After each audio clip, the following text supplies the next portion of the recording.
Commentaire du chapitre 10. La cause de la stupeur dans notre connaissance de Dieu est due au fait que nous recherchons son essence insigne par l'une des deux voies, soit la voie des preuves intellectuelles, soit la voie de la contemplation. Citation tirée des Futuhat. L'intitulation de ce chapitre nous suggère de sauter directement à la sentence finale. Le néant a témoigné par la stupeur. Je suis Dieu, il n'y a de Dieu que moi. Il y a là évidemment beaucoup plus qu'une simple attestation de l'unité divine, Shahada. Dans ce verset liturgique, Dieu lui-même énonce sa transcendance en prenant à témoin l'astre du néant, c'est-à-dire l'homme. Et ce dernier est médusé par une telle révélation. On trouve dans cette formule la quintessence de la doctrine du tawhid apophatique, qui énonce l'ipséité divine s'auto-affirmant par le pronom personnel inni, dont dérive l'équation inniya, égoïté. Le mot divin, huwiya, ipséité, ou mieux, illéité. L'intellect humain demeure impuissant devant la profondeur du mystère divin. C'est sur cet enseignement que porte le début du chapitre. On y voit l'astre du néant qui vacille devant les interpellations divines apparemment contradictoires. C'est là une forme de discours paradoxal cher à Ibn Arabi et qui rappelle les procédés du shath soufi. Pareillement à certains kohan, des maîtres du bouddhisme zen, destinés à provoquer le satori, cette voie abrupte court-circuite le raisonnement logique qui entraîne ce qu'Ibn Arabi appelle justement la déroute des intellects. Le but en est assez évident en soi. Il s'agit de lancer un paradoxe ou de les accumuler pour briser la chaîne laborieuse de la pensée discursive, afin de susciter l'éclair de l'illumination. Cette forme de langage paradoxal, où s'entrechoquent les négations et les affirmations, les ordres et les contre-ordres, donne le ton à l'ensemble du chapitre. Aussi bien Ibn Arabi fait-il de la stupeur, hayra ou tahayur, un moyen d'accès à Dieu, c'est-à-dire un levier pour la réalisation mystique susceptible de parfaire les hommes de la haute élite spirituelle. Comme beaucoup d'autres maîtres, il associe la stupeur aux visions théophaniques de la majesté. Dans cette demeure de la stupeur, le cœur et l'intellect sont complètement abolis car il s'agit d'une des formes caractéristiques du grand fana.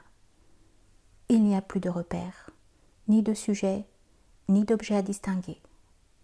Quand Dieu interpelle la conscience du mystique en lui disant « Reviens », l'homme ne sait pas où, car le lieu, le temps, l'espace, tout a disparu.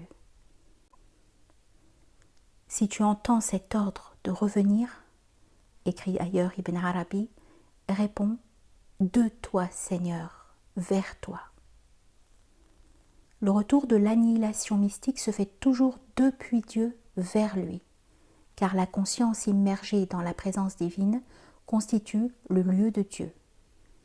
Naturellement, les auteurs des manuels classiques du soufisme comme Hujiwiri, Sarraj, Abu Talib al-Makki ou Kalabadi ont rangé le maqam de la stupeur, hayra, parmi les stations finales de la voie mystique en enregistrant les définitions qu'en donnèrent les premiers maîtres.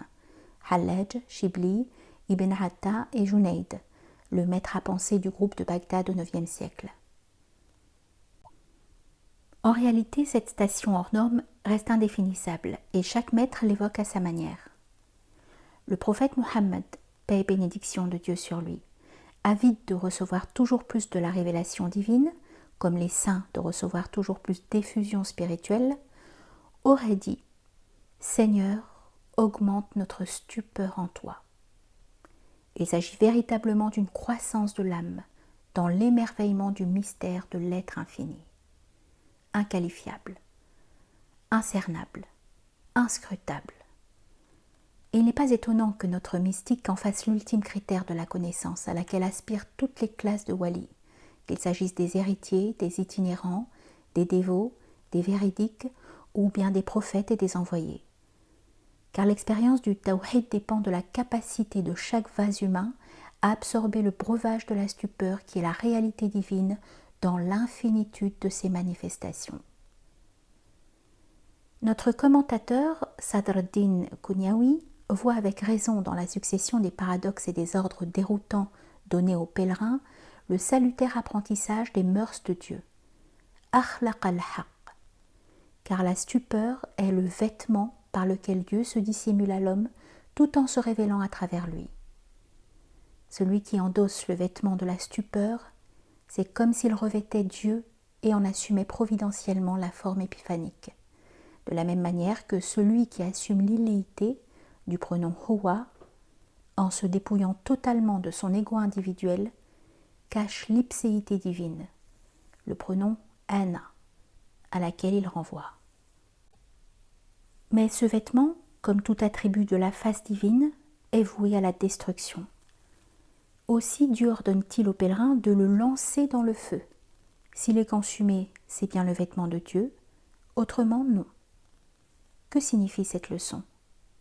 Simplement que le voile de la stupeur dont se drape la majesté divine est un feu qui consume les hommes de gnose et ne laisse plus subsister en eux que le mystère de l'ipséité.